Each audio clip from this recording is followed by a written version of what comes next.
Hai tatamehen nigan kahkio tatamskat nao dagaki tino mota higui pimichitik e wahoma pikskon gapchihta anea utau chuma pikskon e gutse tahtoga pikskwan wawisota taskina yogunigan tapachihtan utahis nigan taisinimnoak igiapchihta chugum pikskon mina wisto awea pasimoak wichipaanoak mina nahkawinoak ekta utagauchi chugogaya euksi ispikskui chigaisinoak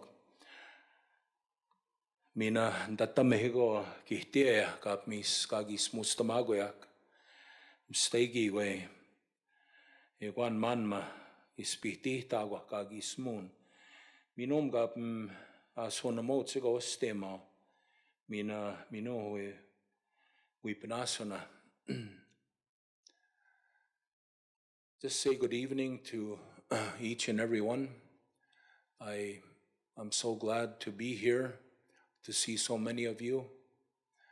And I'm glad what the people are doing, because it is about time that we start telling our own history.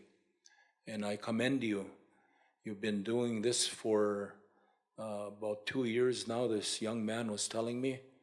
And it's a real honorable thing that you're doing.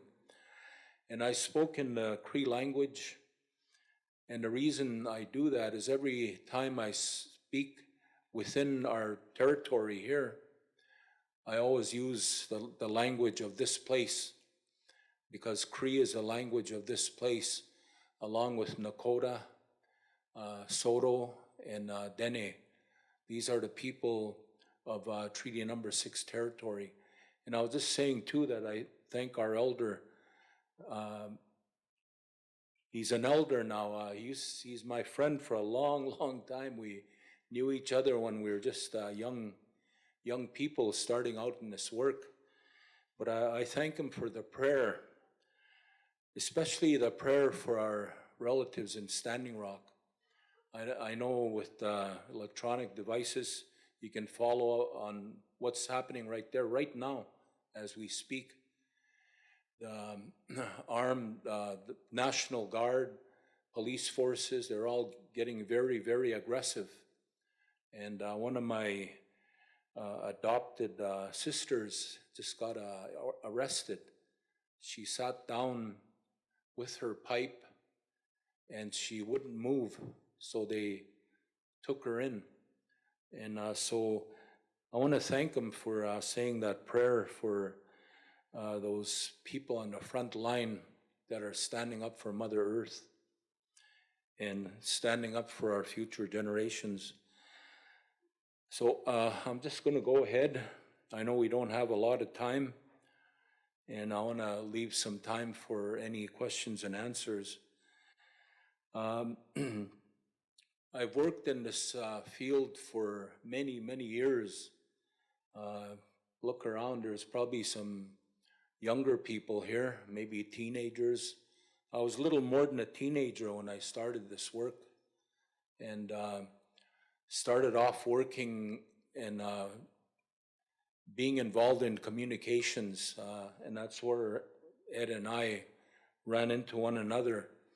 Some of you might have heard of, maybe you haven't, the old, it was called ANCS, which was the predecessor to AMSA, Windspeaker, and all of those organizations right now. And so I took the training there, and I worked there also. And so been working in the area of advocacy for quite a few years now. That time I had no children. Today, and then along the way, I would hear elders praying for me and young people like myself that sometime you would have children, grandchildren, and that has all come about. And today, my wife and I, we have 28 grandchildren. And so I have a lot at stake.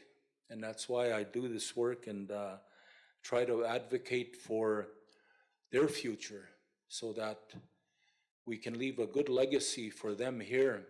Because kimosum noak kuhkum noak kayas spe kagihui chigichik kiano igihmam tanim guakik yogoche igo kagi sokatuskata kikiwe kagi ksiwatse chigmena kiano an migihmam tanim guakik.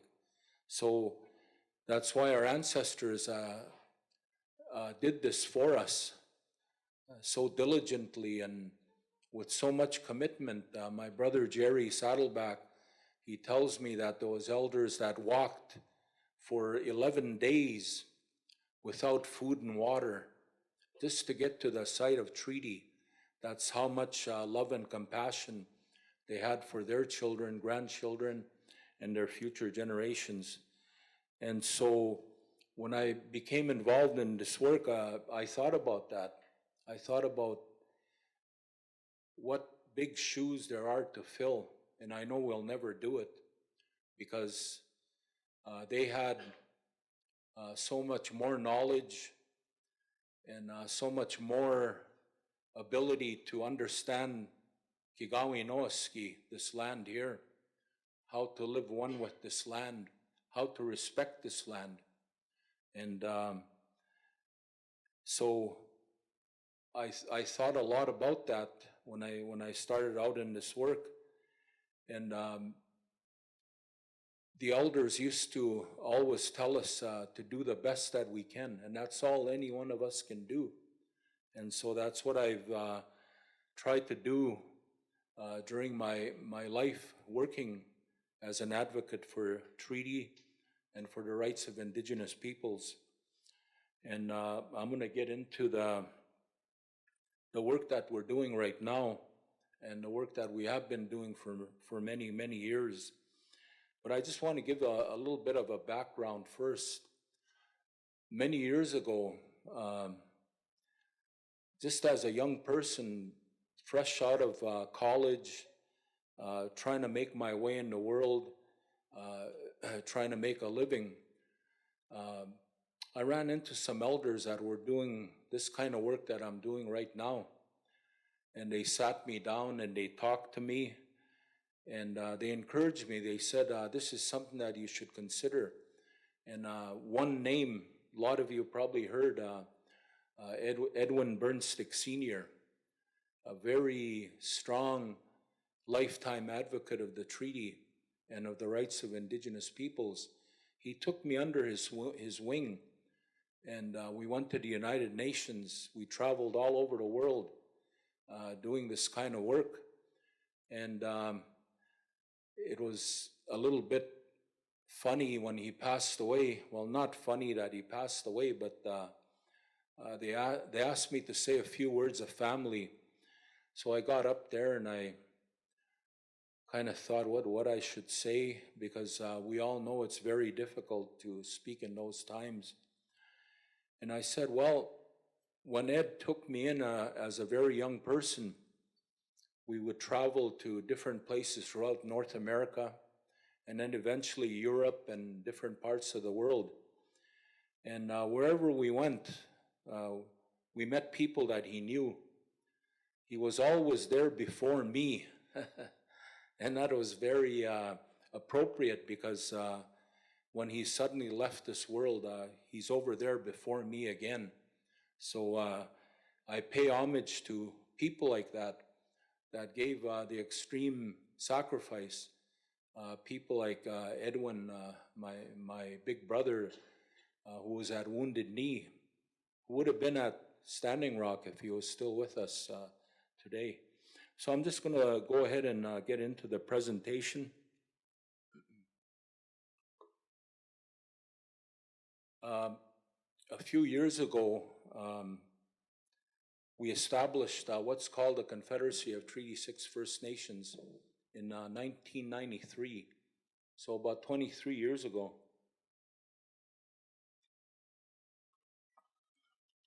And a lot of people that were there that time, they're no longer with us, including Edwin, late Sam Bull from Goodfish Lake, and many elders and many leaders. And our main purpose and the foundation of what we were doing is Treaty Number 6 of 1876. And we all grew up listening to our elders talking about this very important foundational document. And it is a foundational document because without Treaty 6 and the other treaties that exist across the country, there would be no Canada.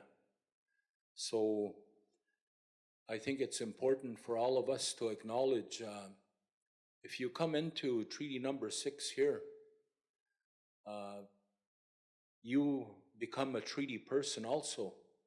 It's not only us that are the Indigenous part of Treaty 6, but the non-Indigenous people that come here, they become part of Treaty 6 also, whether they know it or not. And I think it's important for us to make it known that that is the case. We are all treaty people. We all benefit from this part of Mother Earth. So I'll talk a little bit about, and I won't go through this, but a few years ago, back in the 80s, early 80s, when there was a real struggle regarding what was happening here in this country, and regarding Treaty Number 6 in particular, Treaty Number 6, 7, and 8, our old people, they had some of the technical people draft this Declaration of First Nations. So you can read it for yourself. It says who we are from this part of Mother Earth, Turtle Island, the rights and the responsibilities that we have as the first people of this part of Mother Earth. And these are the numbered treaties, treaties 1 to 11. And I'll talk a little more about that later. A lot of good work is happening regarding treaties 1 to 11. And if you look at Treaty Number 6, by no means is it the biggest treaty area, but it is a huge treaty area. You look at Treaty 8, Treaty 8 is larger, so is Treaty 11. But Treaty 6 is a very huge territory, and it spans the two provinces, and we also have a First Nation in Manitoba that belongs to our treaty. So for you to know that, when you travel from the foothills all the way to Manitoba in the central part of the provinces, you are in Treaty Number 6 territory. So it is it's good for people to know that. And as you travel east, you get into another treaty territory. As you travel north, you also get into another treaty territory. And something interesting, part of the work at the UN, how many of you know that there has been 2 decades for the world's indigenous peoples? Well, anyway, in the first decade, not very much happened. Some of the things that we recommended was that we go back to our original name places, at least alongside the names that the colonizers have put for some of the name places that we know, like here, Scotiawaskakan, Edmonton. And another thing we had recommended way back then in the 90s was that we have treaty territorial signs. So that was maybe 22 years ago, I believe, when the first decade was announced by the UN. From that time to about 2 years ago, Treaty 8 actually went ahead and they did that. So if you travel up to Slave Lake, you'll see a sign that says you are now entering Treaty 8 territory, and other places. I believe there used to be one by Heart Lake, but I think somebody shot it down. But see how long it takes for things to happen. And I'm very hopeful in this day and age like today. There is a government that's making some noise that they want to work with us at the federal level. And then here provincially too, with the Notley government, they claim that they want to adopt the UN declaration, put it into force. But until we see action, those are just words. But we're hopeful that a lot of the things that we recommended way back then can finally become a reality. But these are the treaty area maps, and probably all of you know that for the most part, British Columbia is no treaty in British Columbia except for Treaty 8, and then the Douglas treaties around on Vancouver Island. This first section is about pre-treaty, what happened prior to treaty. And this was the way that our elders wanted to work regarding the understanding and the recognition of Treaty Number 6. They said, well, we need to tell people how things were before treaty was actually entered into. Then maybe they can gain a bit of an understanding why we're so passionate about the treaty, why the treaty means so much to us.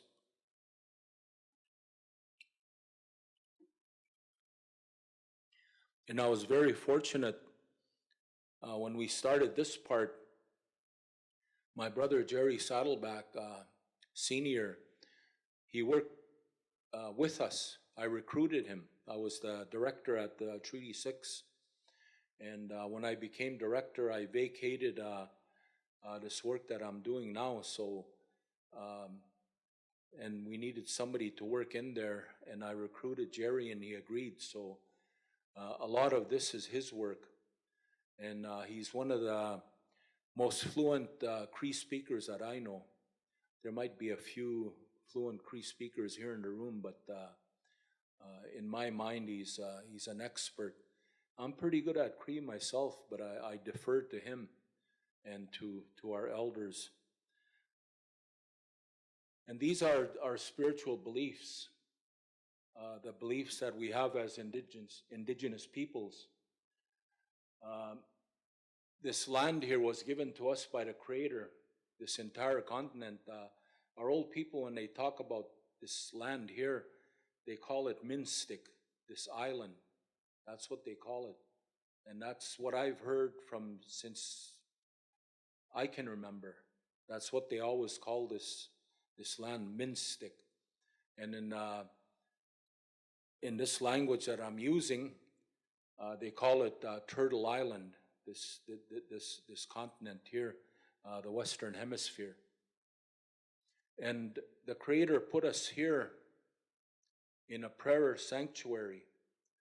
Wit nahta kagismot aisino. Wit nah ko pigahat oto simsa usma uksise. So a place where the indigenous peoples, the ones that I mentioned, and others, a place where they could live in peace and harmony and be able to raise their children in a good way, and their grandchildren also. Because if probably in some of the other sessions that you had, I'm sure you had a good cross-section of speakers. Maybe you had somebody that spoke on kinship. And that's very important too, within our way of life, wakuhton. Many times, and the customary practice was, and is in a lot of cases now today even, that the grandparents would raise their grandchildren, usually the oldest grandson or the oldest granddaughter. And I think in a lot of areas that tradition continues. So, and that's why it's so important to know some of the foundation of who we are as Indigenous peoples, as Cree peoples, that we have that respect for this land. Everything was important to us here as far as Indigenous peoples. And back in those days, and I won't dwell too much on this because it's very sensitive, and there's protocol. If you want to know more about this, you go directly to see an elder, and you have to give them tobacco and a gift, whatever else, and they'll tell you more about this. I'm just scratching the surface, which is all I'm allowed to do. Like, for example, they were very spiritual people. Up until about 50 years ago, every man, woman, and child, maybe a little more now, 60 years ago, every family, clan knew the history of creation story. They knew the teachings from that long story, as we call it, on how to raise children, how to love them in a way that they're going to understand the teachings that you're passing on to them, and it's going to stay within them. And it happened that way since before anybody can remember. And it took only a few short years for that to be eradicated to where we are today, where a lot of our children are in the system, a lot of social problems out there on the nations, but I won't get into that. That's not why I came to speak here, but just to give you a little bit of history about the Indigenous peoples of this part of Mother Earth. And back in those days, there was only one creator, Mamoyotawimau. There's still only one, but it was so much a big part of our lives that everybody understood that. And he had us, and those of you that are part of my culture, you know that, and the servants that he put in the 4 cardinal directions were here to watch over our Indigenous peoples here. And everything they did was with a prayer back in those days. And a lot of us, we try to follow that today, as hard as it is at times.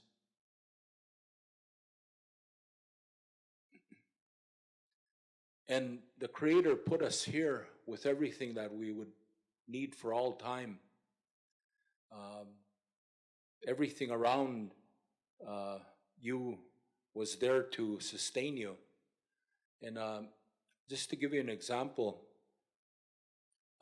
over the years in my travels, I met a lot of people.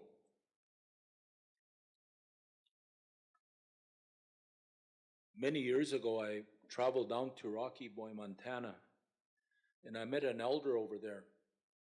And the Cree that I speak, same thing. Only thing, there's more words in our Cree than there are down there. But very humble, spiritual man. And he asked me where I was from, so I told him. And he sat me down and he started telling me a story. He said, I heard of this place from one of my elders, he said. Passed on the story to me, that there's a place up there, he says, up north. When they first came to that place, along the lake, there was elk that were all around the shore of the lake. Just herds, lots and lots of elk, he was telling me. And so he continued to tell that story, and I was sitting there and I thought, how can he know this? How could he, where did this come from? And where I come from in Beaver Lake, the little town just north of us is called Lac La Biche. So I guess when the French settlers came, they got lost and they came to the west, they saw this place that was teeming with elk. So right away they thought of where they came from, in France, England, and the animals that they saw looked to them like something from their home, what they call red deer over there. And if you say Lac La Biche, that's what it means. It means Red Deer Lake. That's what it means. But us, those animals that they saw, they were Wawaskisoak or Wapiti. And those are what we call elk. And I went 500 miles from my home and I met an elder down in Montana that told me the story of that place. So that's why I think it's really important to understand how things were here before the settlers got lost and they ended up in our part of the world. And I was at a workshop here just a few days ago over at the Chateau Nova. And there was a guy there, an indigenous person from, they call it Borican. It's Puerto Rico is how you know it. But there were indigenous peoples there. And I teased him. I said, well, you know, it's all your fault.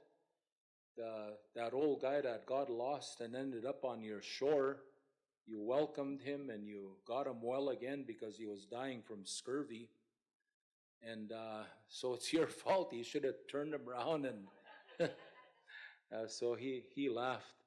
But so it's important to understand that our people lived very close to the land and everything around it, including all the animal life, the plant life, whatever is under water, and everything that flies. And we see that today that those numbers are dwindling. A lot of you recognize our ancestor there, Chief Poundmaker. As far as leadership was concerned, I mentioned we had one leader, which was the creator, Mamo Yohtawi Mao. But whenever leaders had a plan, whenever they were going to do something, they called the elders together. They had a council, and they shared what their thought was with their elders, with their knowledge keepers, and with their spiritual people.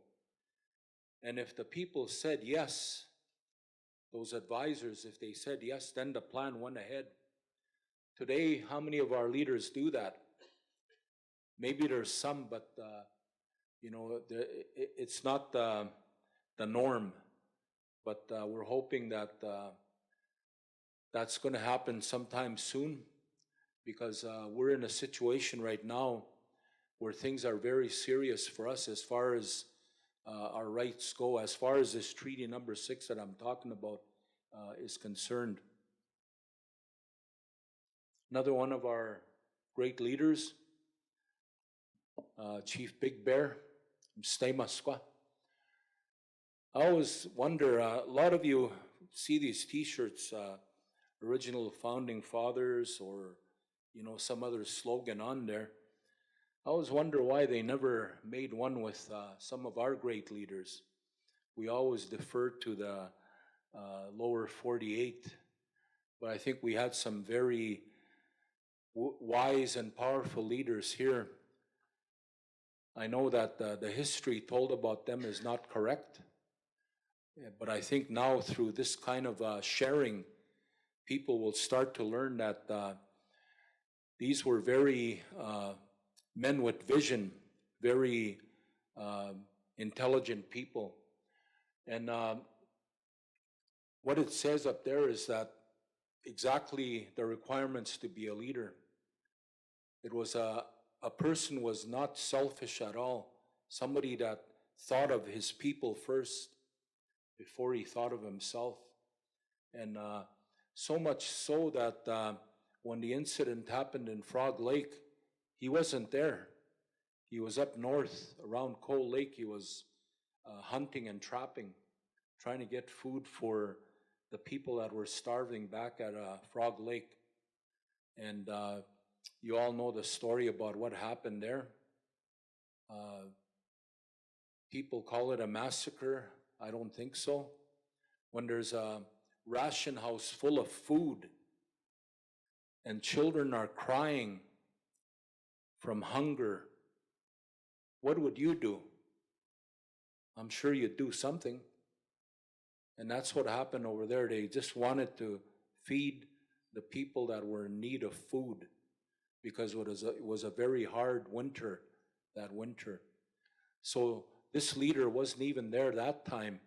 He was out trying to provide for his people because of the hard time that they were going through. I'll try to move along. I know I've taken too much time already. Section 2, treaty and post-treaty. And this is just some of the words of our elders and some of us that do the writing. We've tried our best to put them down on paper. Luckily, some of us were very good in the English language. We learned a lot about the English language as we were going to school, how to put it down on paper. And this is some of the knowledge of our elders as put down on paper by some of the Uskapiosak, the ones that actually do the writing. So, this is a fact. The explorers that came west, a lot of them would have never survived if it wasn't for the indigenous peoples that showed them how to survive in this part of the world, because they didn't know what they were getting into. So there was some of our people that were chosen to help them that allowed them to survive and gain that knowledge of this part of Mother Earth. And one of the things that they saw way back then, our leaders, our elders, our grandfathers, our grandmothers, they saw that times were changing. And in order for their people, their children, their grandchildren to survive in these changing times, then they would need to embrace the education of the non-Indigenous peoples. But at the same time, it was a reciprocal agreement. They would continue to teach the non-Indian people that came to our part of Mother Earth how to live in this part of Mother Earth, how to respect Mother Earth, how to take only what you need, and how to be careful and respectful towards Mother Earth.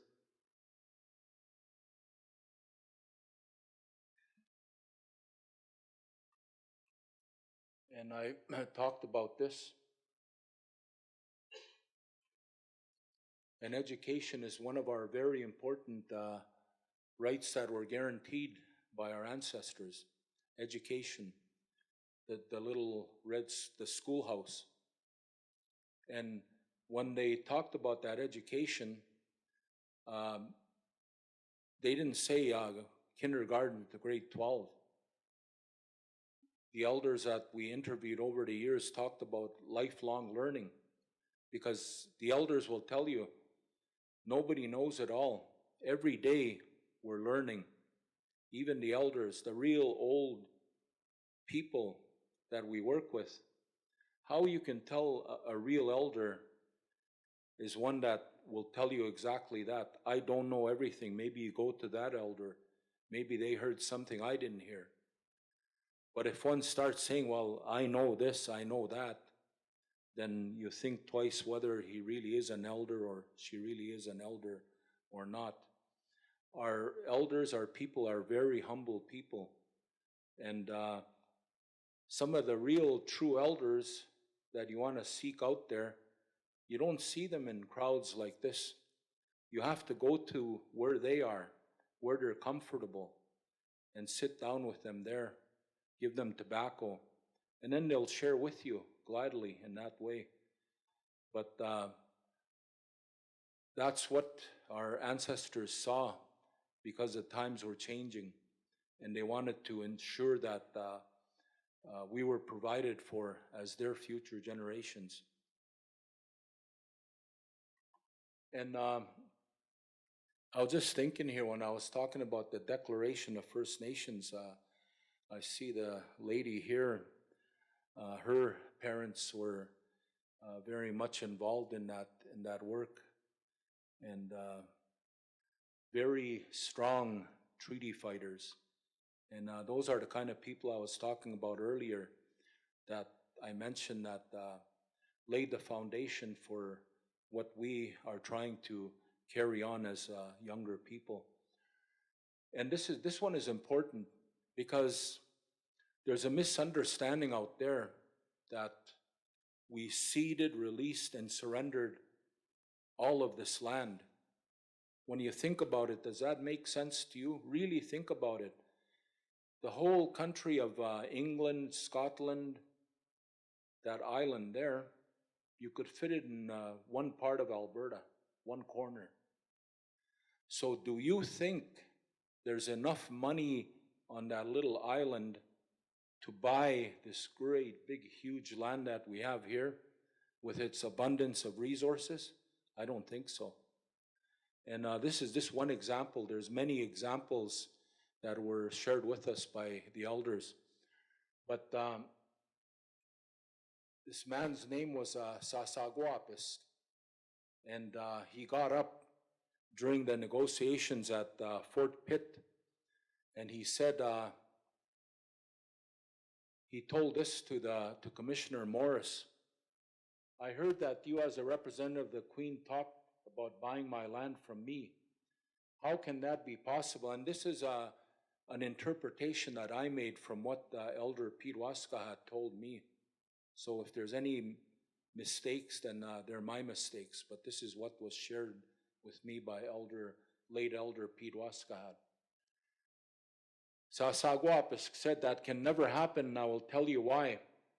Even if you were to place your money one after another from where you come from across the ocean, where the Queen lives, to where I am standing here, you would still never have enough money to buy this land.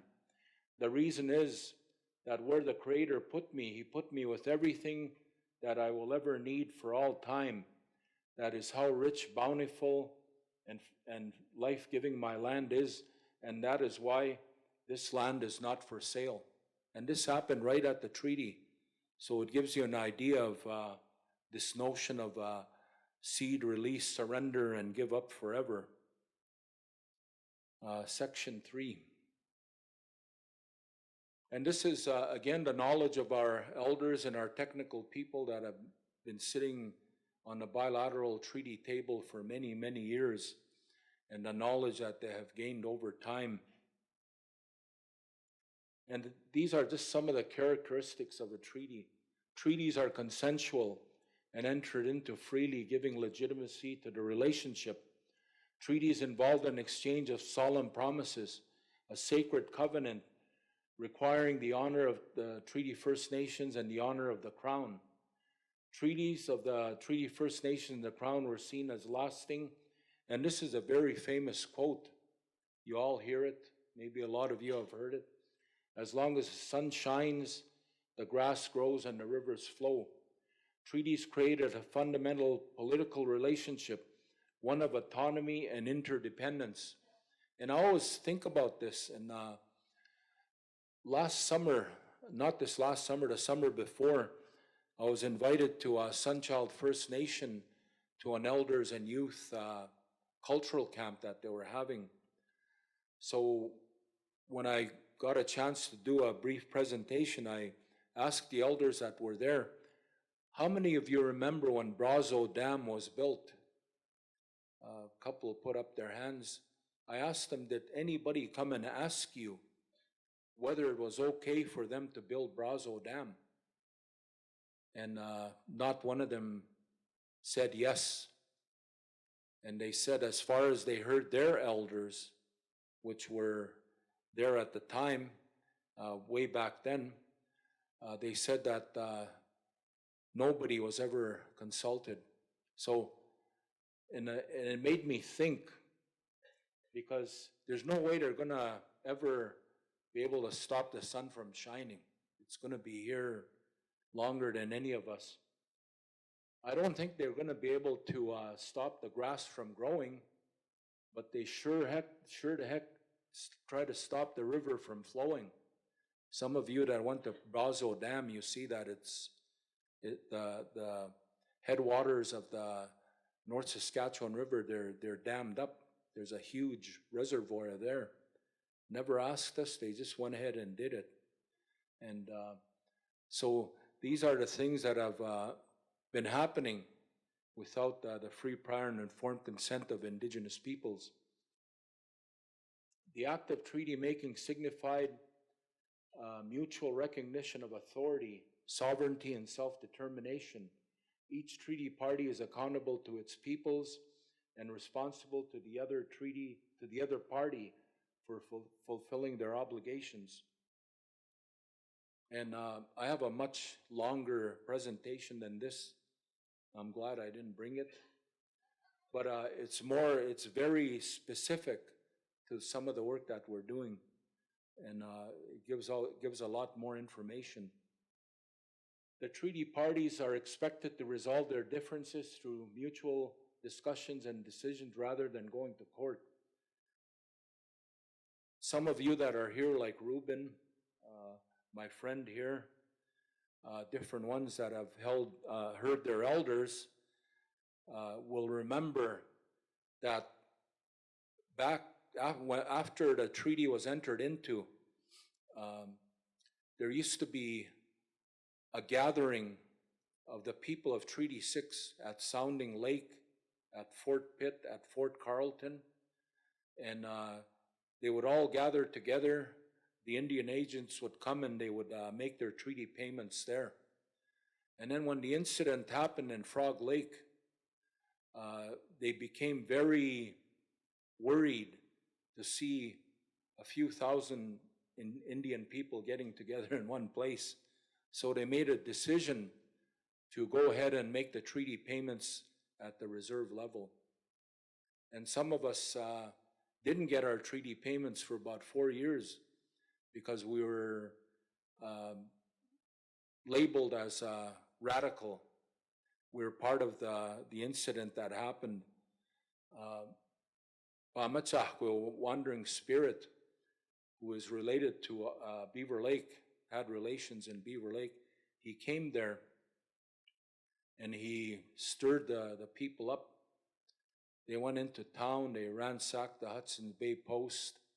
All the settlers fled to the islands, but nobody was hurt or killed.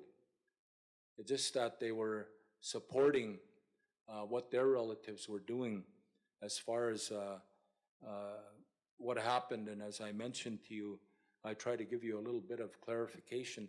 How many of you have read Blood Red the Sun? Maybe one. Anyway, it's a non-Indigenous person's point of view of what happened in Frog Lake. But when you ask the Indigenous people what happened over there, he was saved by some of the elder women there that time. Matter of fact, they dressed him up as a woman, and that's how he got out of there.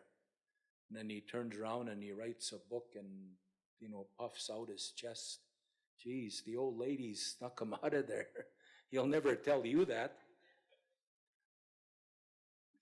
But anyway, I'll continue on. The treaty relationship is based on nation-to-nation relations. Treaties are mutual, create responsibilities, obligations, and expectations on both sides.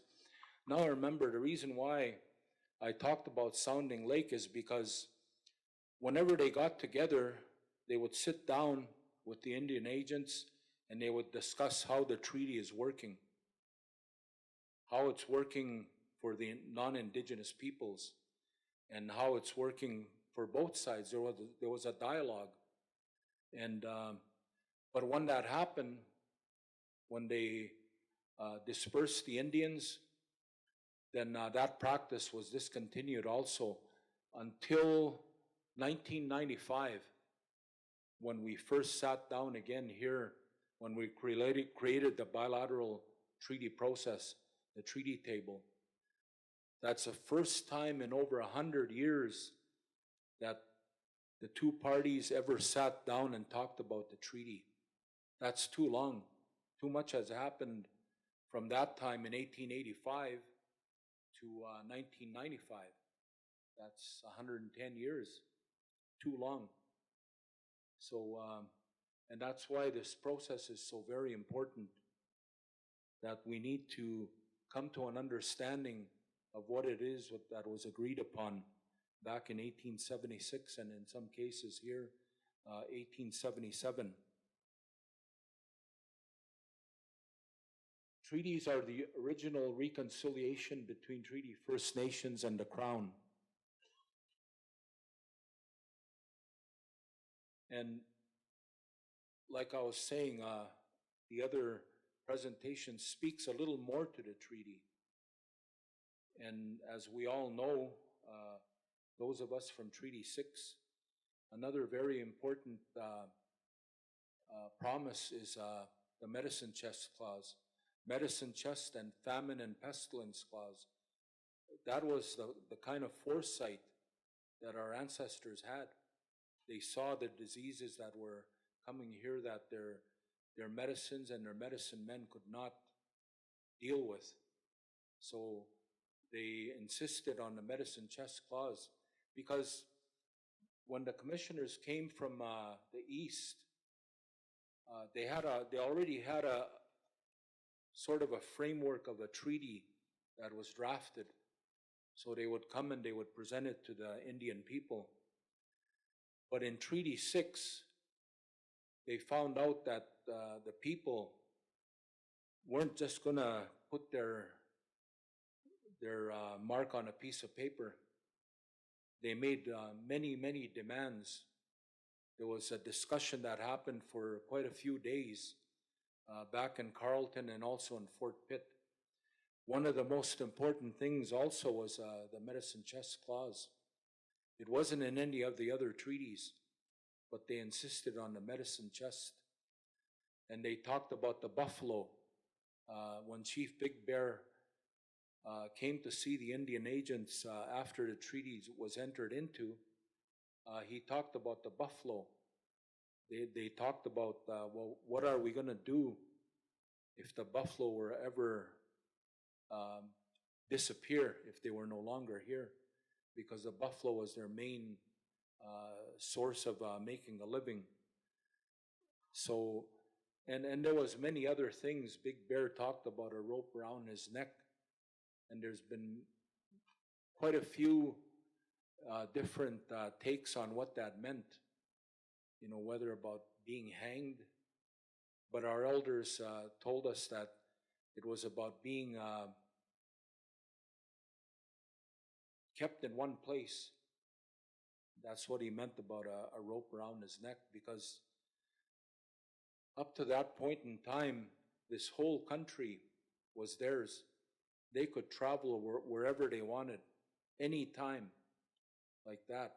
They could hunt anywhere, fish anywhere, like that. So, and that is why Big Bear did not enter into treaty until I believe it was 1883 down in Fort Walsh.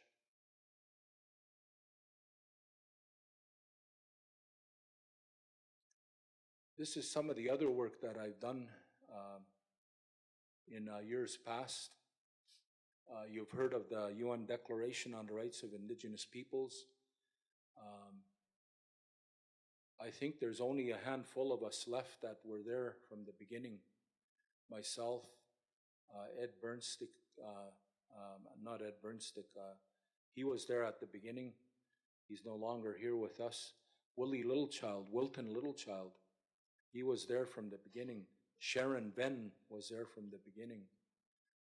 They're the ones that I know that are active now. Another one that was working with us back then was Wallace Manyfingers, but He hasn't been too active in this work for many years now. And the first meeting I went to at the United Nations in 81 was on Indigenous peoples and the land.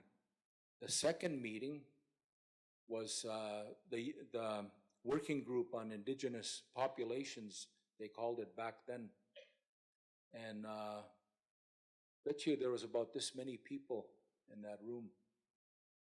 Just a few government delegations and a few of us as Indigenous peoples. People from Australia, Aboriginal people from Australia, but mostly people from North America, Central America, South America. So, and then the last working group that they had a few years ago, when the working group was finally disbanded, there was over 1,000 delegates, 1,500 delegates. So it grew from just a handful to, and now when you go to the permanent forum in New York, there's thousands, literally thousands of Indigenous peoples that attended every year. But I just wanted to highlight for you the key points of the UN Declaration. And this is with regard to treaty. And the work that I did was on behalf of Treaty 6, but I also got involved in an international organization called the International Indian Treaty Council. And it's people from North, South, and Central America, Hawaii, and New Zealand. So they're like us, the people of Hawaii, the people in New Zealand. They're Indigenous peoples, and they worked alongside us for many, many years. And this is some of the preambular, I'll just go through this. Recognizing also the urgent need to respect and promote the rights of Indigenous peoples affirmed in treaties, agreements, and other constructive arrangements with states. Considering also that treaties, agreements, and other constructive arrangements and the relationship they represent are the basis for a strengthened partnership between Indigenous peoples and states. And this is an article that we fought long and hard for. They didn't just give this to us. And it's important to know that the government of Canada was there. They were sitting across the table from us. And they fought tooth and nail. They didn't want us to have this article. And although, if you look at the article on the Covenant on Civil and Political Rights, Article 27, that's the language. It says all peoples. But you must remember that in the late 40s, when they formed the United Nations, it used to be the League of Nations. Then after World War II, they made it the United Nations. A lot of the original declarations, the covenants that were put into place, there was one race of people that was missing at those meetings, and that's our people, the people of the Western Hemisphere. And that's why we insisted on this UN declaration on our rights, because it did not speak at all to the collective rights that we as Indigenous peoples believe in. Article 3, Indigenous peoples have the right to self-determination. By virtue of that right, they freely determine their political status and freely pursue their economic, social, and cultural development. And that's very important. There's more to it. And just by way of a background, I was also involved in the Organization of American States, which is the Western Hemisphere, the OAS declaration that was elaborated by the Organization of American States. I was involved in that process too. And just this year, we got the OAS declaration approved by the Organization of American States. And one of the reasons why we went to that process is we wanted to see if we could strengthen some of the provisions that, because if you have to remember the UN Declaration, it's not ours. It belongs to the United Nations. But we were the ones that were involved in making sure that the UN did something for Indigenous peoples. It still belongs to them, but it's a declaration about us as Indigenous peoples.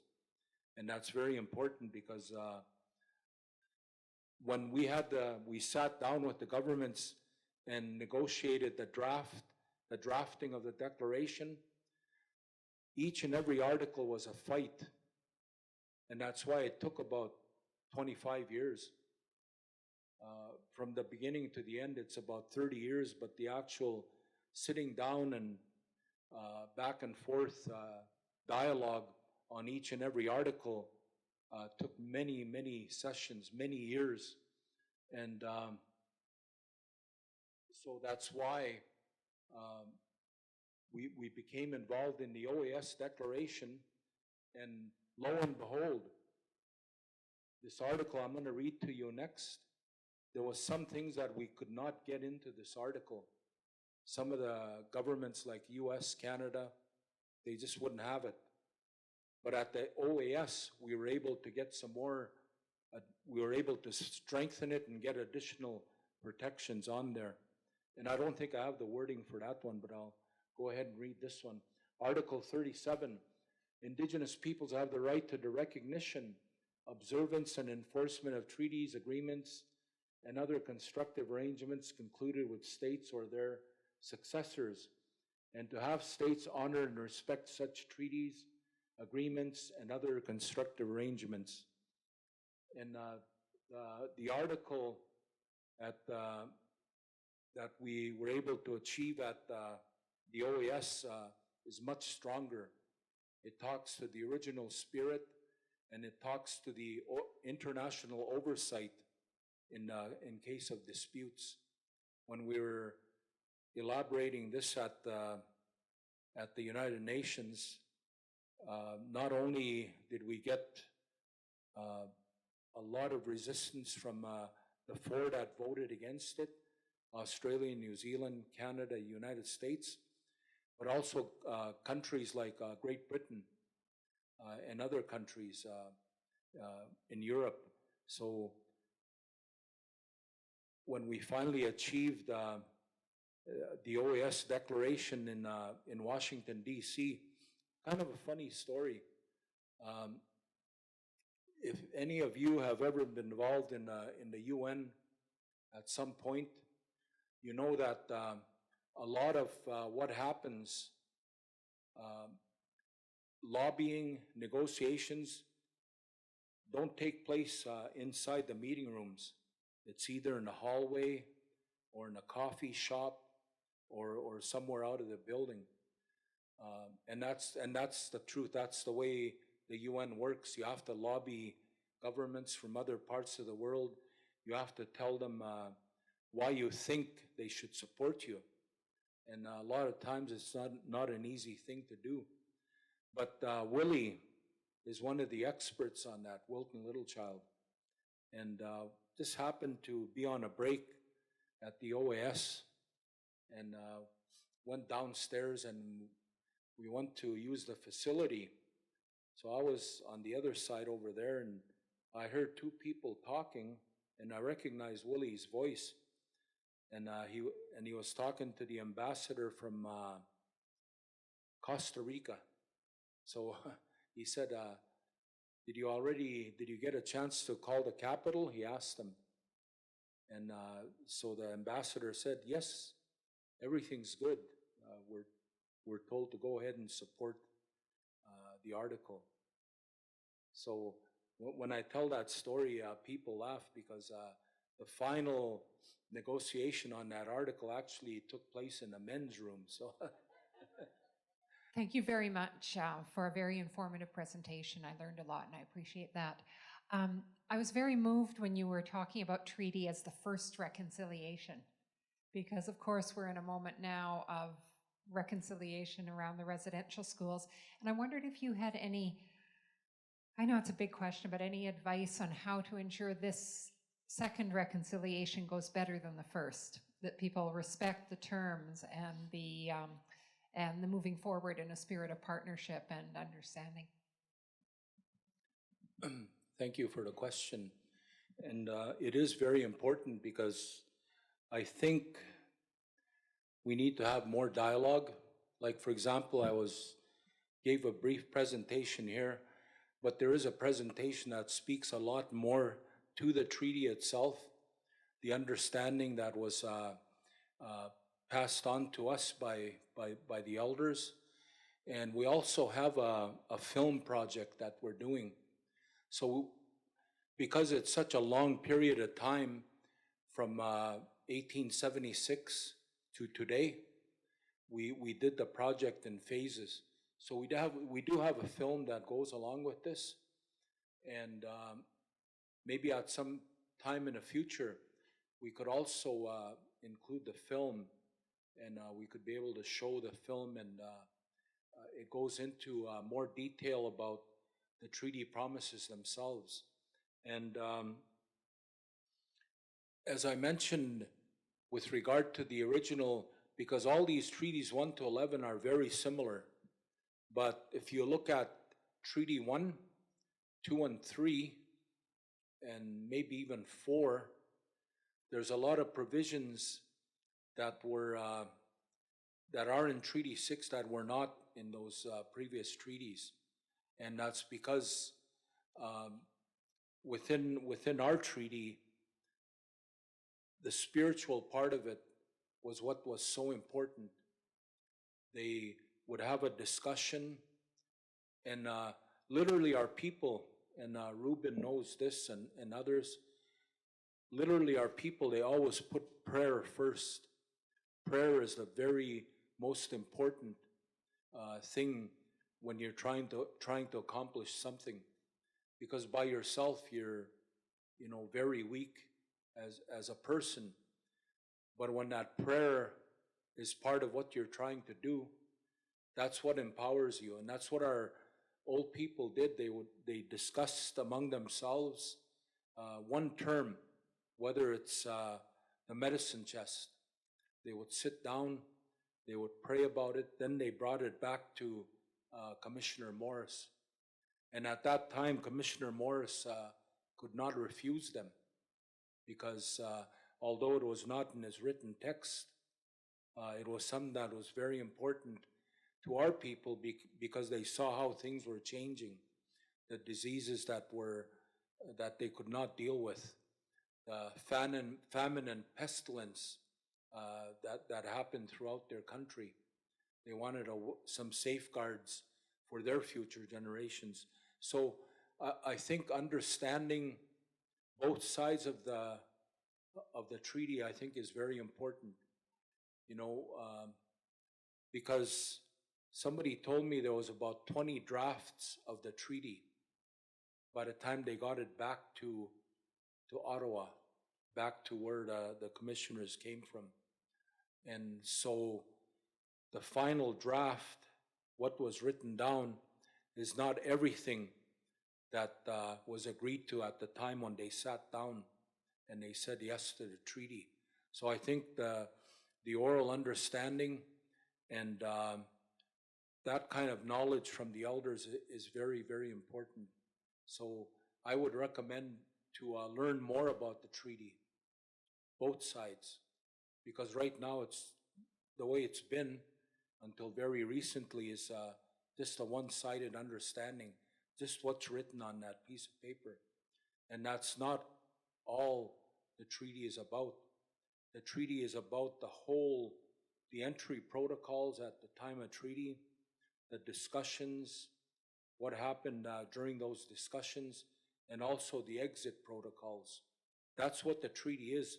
The treaty is not that piece of paper that people wave about. The treaty is a very sacred covenant. It wasn't only made between the Queen's people and our people. The Creator was also witness to that treaty.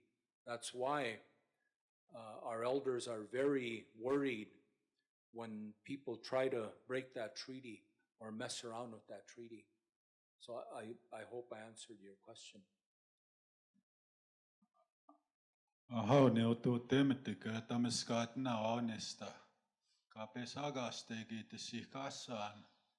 Nietam nano ni tseaga ne pe pikiskaattiku ja pegi kiskisumgu ahkoma. Ai. Thank you for allowing me to ask a question. First, I'd like to thank all of you people that came here to listen to my friend, and also for being allies. There were allies in the times before the treaties were made as well. There were people, Europeans, who saw the treatment of my ancestors here, and were very vocal about making sure that there was some type of fair treatment, although that was far short. And ikiskianista nuhtaegagi tueta kispinegagi masnahagi tanskutapanno gukta wihuno kamesti kuno munio. And my father had said if our ancestors hadn't put their mark on the paper, genocide would have been completed. And so treaties saved us in that manner. And so I was thinking about all the erosion of treaties, the medicine chest clause, the education, and all of the circumstances that my people are in now. And if there is any chance to bring this the treaties to the highest courts, and is there anything that we can do in the courts of law here in Canada? I don't know. I was just reminded that maybe if we charged Canada for genocide, that would be one avenue. What are your thoughts on that, please? Hi, tatamihin. Thank you. That has been thought about a long time. As a matter of fact, when I was going to the United Nations, and I haven't went now for maybe a couple of years, but when I used to go to the annual working group, we met some people from the Teton Sioux Treaty Council, and a lot of those elders are gone now. But that was the work that they were doing. They were getting things ready to find a country that was favorable enough to take their case to the World Court at The Hague. And now we have countries like Guatemala,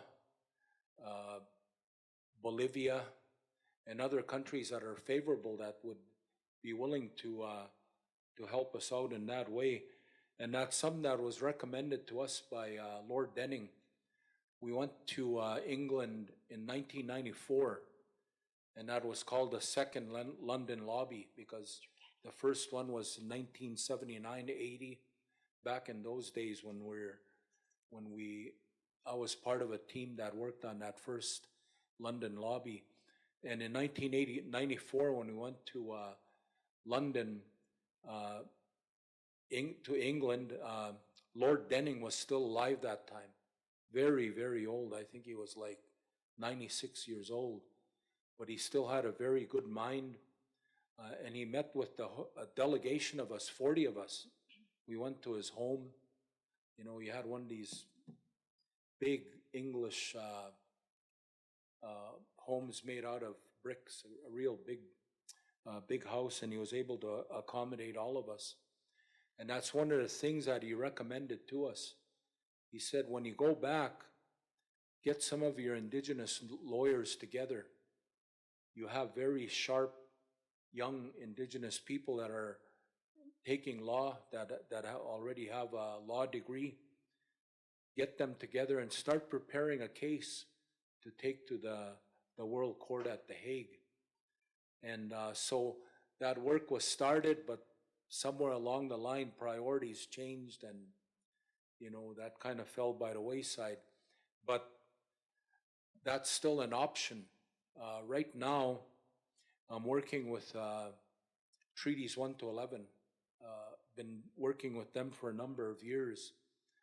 The annual meetings that they have, I'm usually one of the technical people and one of the co-chairs.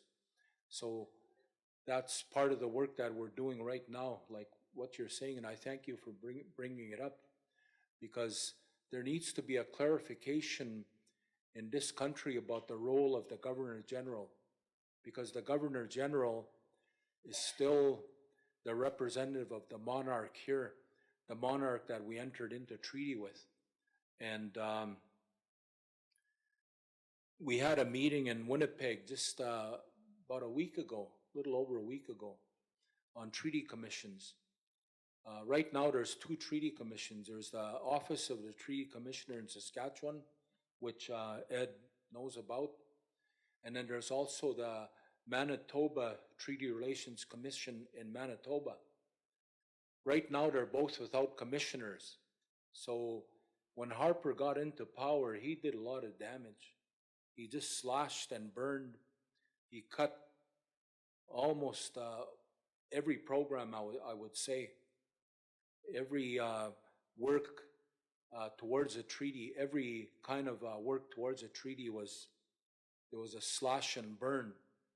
And even the treaty commissions were cut. So they had their struggles. They're going through a review right now. If it ever starts, they're going to evaluate the 2 existing treaty commissions. And so I was over there for a meeting, and this individual, and you can Google this too, you can look it up on the internet. There's a man named Joe Wild. He's an ADM from Indian Affairs, and or Indigenous Affairs, I should say. He's been given the authority to go around meeting with Indigenous peoples across the country. And so far, he has 27 tables, exploratory tables that they're calling them, and that's an ongoing process. And so he was there. We met with him, and we grilled him. I don't think he knew what he was walking into, because there was people there like Regina Crowchild from the south, others, Eric Tatusis, and Grand Chief Nipinak from Manitoba. And so he was asked to put down on paper when the Crown of Great Britain handed over the responsibility for treaty to the Government of Canada, when those ties were cut.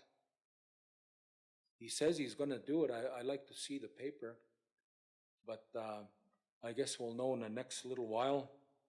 Some claim it happened during the Statute of Westminster, but I want to see it in writing. I want to be able to see for myself. I can read. Nobody has to interpret that for me. So we're waiting right now. But that's one issue that it's important. I don't think we should disregard that. Sorry, go ahead. Thank you. Do you have the right to offer advice as to what my responsibilities as an Indigenous treaty person are, and conversely, what the responsibilities of a non-treaty persons are? I'm not sure if I have the right, but if you come and ask me, I have the ability to share with you what's been shared by my elders. And that's the way the protocol is. We have to follow protocol. That's what we did, and that's what I do in the work that I do. It's an ongoing thing, but I'm more than willing to share with you whatever information that I have that you want to learn from me, because I believe I might be a little bit older than you. Masicho. Good evening, and thank you for a really informative and interesting session. And I've heard some of those things. You know, I'm from Red Pheasant as well, and I live in Edmonton, and I'm older too. And I think it's so important for part of reconciliation for non-Indigenous peoples to get a perspective, you know, from the people. So thank you on that. And I wanted to say, you know, sometimes when history is presented in museums, or that their perspective is a little bit different from what the people who are Indigenous to an area are aware of. And with Edmonton, I know that they're rebuilding the, you know, Fort Edmonton Park and also the Provincial Museum. And, you know, I know both are really interesting, but times have changed, and there's more involvement now, you know, on a different level with the Native peoples of an area. And we know Edmonton was part of Treaty 6, and so I wondered, would there be more of a orientation towards including more Treaty 6 stories in the Provincial Museum? I think there's a committee on that, isn't there? Thank you for that. Yes. And when I said earlier I was hopeful, and we are in some really unique times right now. Like, for example, the mayor of Edmonton is a very good partner. He's a young man, I think, that really wants to understand us as Indigenous peoples. And over the last few years, we've been involved with him uh, in quite a few different events. Like, for example, every year we have Treaty Number 6 Recognition Day just down the street here, right at City Hall. And it happens usually very close to August the 21st. August 21st is when adhesion to treaty was entered into at Fort Edmonton here. And so next year is going to be very special, I think. Uh, we worked on an adhesion project, and so there's going to be a marker where the old fort was back in 1877, where the treaty was, the adhesion was entered into. And it's really close to the river. We have a GPS location for it. I'm going to be starting discussions with the province of Alberta, the federal government, and the city in the next few weeks to start working on that. And we're also working with partners and looking for partners to ensure that a proper marker is put there, and we're hoping that we can unveil it next summer, as close to August the 21st as we can, probably right on August the 21st, but we'll let you know as time goes on. Another thing is we are working very closely with Fort Edmonton Park now. We have an elders committee that sits down with Fort Edmonton Park, and we do have a working relationship with the park, an MOU. So things are happening, and that's why a lot of times I'm very hopeful that we can be able to get the right information out there. We can have a better understanding amongst ourselves as Indigenous people and non-Indigenous people. As far as the museum is concerned, I think other people have been involved in that process. We haven't.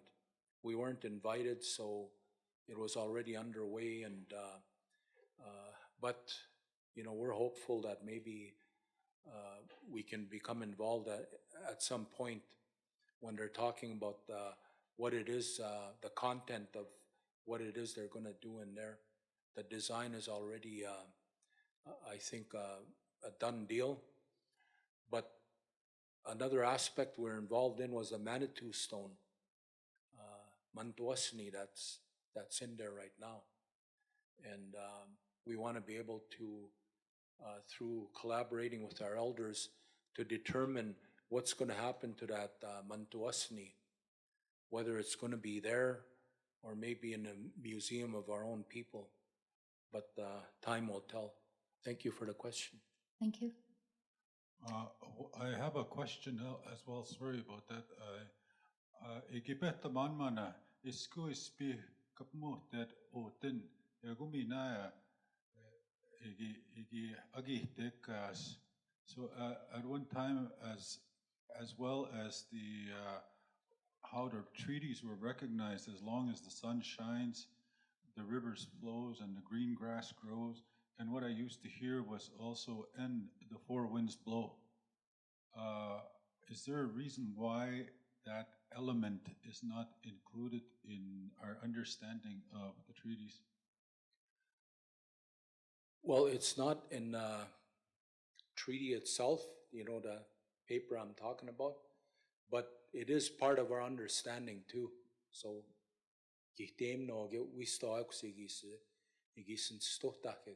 kind of reminds me of a song. I think there's one down here, question down here. Okay, I'll go here and then she'll be Okay. the last one. He. Thank you for so much good wisdom tonight. I'm from Haudenosaunee territory. I'm not from Alberta at the moment, not from Treaty 6, but I'm wondering if you could share some insight on changing the Alberta curriculum and what kids are taught in school in the province about Treaty 6 or Indigenous peoples in general. Thank you. Very important question. Thank you very much. And over the years, I've got to work with a lot of your people, Kenneth Deere, Oren Lyons, different ones, Billy Two Rivers, my good friend. That's a project that's going on right now. So I'm not sure of the timeline. We've been asking the government the timeline, and we haven't gotten a straight answer yet. But I just want to very briefly talk about the treaty commissions. That was one of the reasons why we had wanted to have a treaty commission here in Alberta, because I'm sure a lot of you travel in Saskatchewan. You're laying back in your hotel room and you turn the TV on. All of a sudden, there's a vignette that comes that says, "We are all treaty peoples." And so public education is a very big part of what treaty commissions do. And they also have developed what they're calling a treaty toolkit for the classrooms. And that was something that we were very intent on working on. And so we're hoping that the review of the treaty commissions is going to happen soon, and that we'll be able to pick up where we left off, because when Harper came in, we had done a lot of work on a treaty commission, trying to get a treaty commission here in Alberta. But when Harper slashed everybody's budget, that was kind of put on hold for the time being. But we're hoping if the treaty commissions get a good evaluation, that we'll be able to start those discussions again and have a treaty commission in Alberta and be able to teach that treaty, develop that treaty toolkit for treaties in the classroom. And that's one very important part. And you know what? Like the young man over here that spoke earlier, you have that right to tell somebody if you agree or if you don't agree with something that they're doing. We all have that responsibility. I was traveling in Saskatchewan one time and I saw that vignette, and it started off this way. It said, "In exchange for all this land that Indian people gave up, they have these benefits." So the very next time I saw the Treaty Commissioner of Saskatchewan, And the commission, I said, hey, I said, I bet you there's not one elder that would tell you that that's what happened. I said, you have to change your messaging. So they listen, they learn as they go along. And that's why a lot of the elders had problems with the Treaty Commission. That's why it's taking so long. So they have to sort of mend those bridges too. But thank you for the question. Yeah, I just wanted to ask.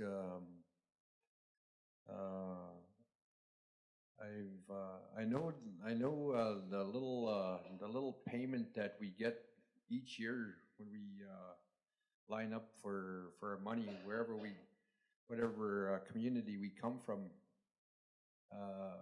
I know a lot of our people are mistaken that for payment, but from what I understand, what I've been told, it's kind of like it was a little incentive from the Queen.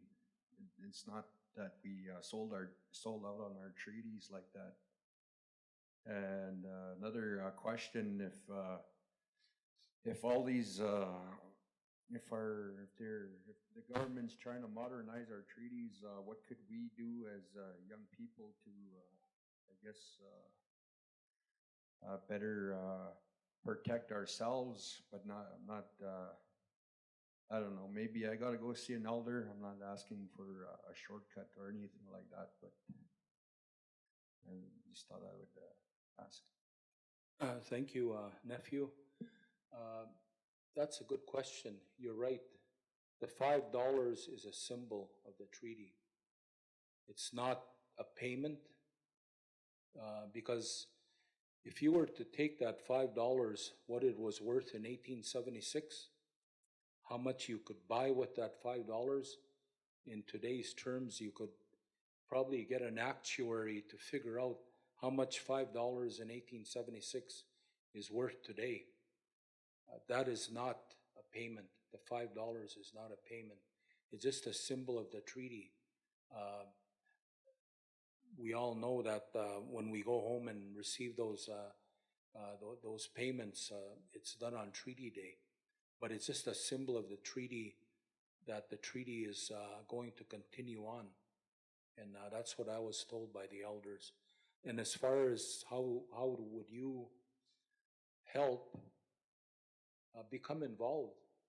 That's one way to really help. When I was young like you, that's what happened to me. I was recruited by the elders, and you know, from there on, I try to inform myself and try to learn the protocols and all that. And you're lucky you already know a lot of the protocols, but get involved. Yeah, that's a good way to do it. I'm Sherry Green from the Sampson Cree Nation.